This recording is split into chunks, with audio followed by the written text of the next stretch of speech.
Welcome to the Morningstar series, Why Should I Invest With You? I'm Holly Black. With me is Jeneiv Shah. He's manager of the Sarasin Food and Agriculture Opportunities Fund. Hello. Hi, Holly. So, a bit of a mouthful, but I'm guessing the fund kind of does what it says on the tin. Do you want to tell us what you do? Yes, that's absolutely right. So we're a global thematic specialist equity fund looking at the food and agriculture value chain. And what we're trying to do is tap into the growth of what we call the food economy. So that's all the processes, interactions and activities involved in the production of food right through to the consumption of food. So I guess this is stuff like the way our diets are changing. In the UK, people are getting very health and well-being conscious, or there's a big vegan trend, but elsewhere in the world, maybe people are introducing more protein into their diet. Absolutely.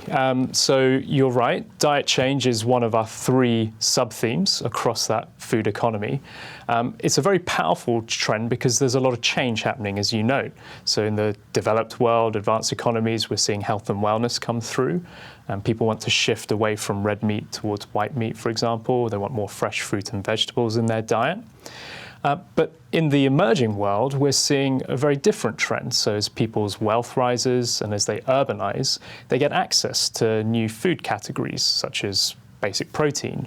But they also change the way they shop. So they shop in supermarkets like we do rather than wet markets. And I guess the way we shop changes as well, because we're doing that through our phones or maybe just being really lazy and doing it for a food delivery app. Yeah, that's so true. Absolutely. We're changing the way that how we eat food. And we call that food away from home is our sort of second sub-theme. So within that, there's more eating on the go. We're spending more time traveling for work or for pleasure. So we eat in airports, railway stations, etc. But we're also eating out in restaurants a lot more. Or we're choosing to order takeaway food and have it delivered at home. So the way that we eat food is really changing in its nature. I mean, technology and disruption is something we hear a lot about investment these days, but I don't tend to think of that as affecting the food chain. I'm probably wrong. It's amazing how much technology is now disrupting what we call the food economy and that food value chain. It's everything from the production of food through to consumption of food. The reason technology is important is because the food system as a whole needs to become more efficient and more sustainable. These are for climate reasons. So food waste is a really good example. If we look at all the supermarket stores that have food left at the end of the day, bread is a very good example. All of that bread just ends up being thrown away.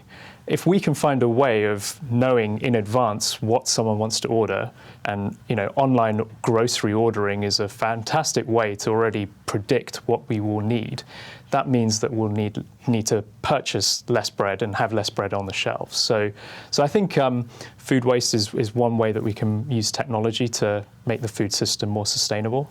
On the other end of the spectrum, when we look at how we produce grains, if we can understand as we're passing a tractor or a combine harvester through a field, where the weeds are in particular, or where the crop is, we can use cameras, sensors, data, analytics to have precision agriculture tools. And again, that will reduce the use of fertilizer, which is much better for the environment. That is incredible, these high-tech tractors out there in the field. Absolutely, yeah, that's right. So this all seemed very on trend with some of the big issues that are centre stage at the moment. Is that a good tailwind for you going into 2020? We do think that, absolutely. We think that next year the outlook is very promising. So because of all the opportunities for those three sub-themes, diet change, that's just a structural, durable trend in nature. That just won't change, and it will run for many, many decades. But on the technology side, that's changing very rapidly. There's a lot of startups that are putting capital to work in Silicon Valley. They're all looking for ways to improve how we produce and consume food and make it much more efficient. So we think our universe of ideas is growing at a pretty tremendous rate. Well, thank you so much for your time. Great. Thanks, Ollie. And thanks for joining us.